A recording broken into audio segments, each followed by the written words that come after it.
আসসালামু আলাইকুম। আপনারা দেখছেন আপনাদের ভালোবাসার চ্যানেল রাসেল একুরিস্ট। এই দেখতে পাচ্ছেন আমার বেলুন মলির বাচ্চা। দেখেন, আপনাদেরকে দেখানোর জন্যই আমি ভিডিও করতেছি। এই দেখেন,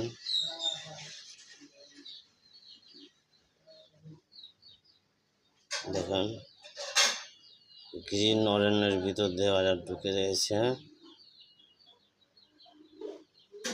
দেখতে পাচ্ছেন, এগুলো দিয়ে রাখতে হয়। এগুলো দিয়ে রাখলে বাচ্চাগুলো ওরা খেতে পারে না এবং সুন্দরভাবে থাকে। এই দেখেন,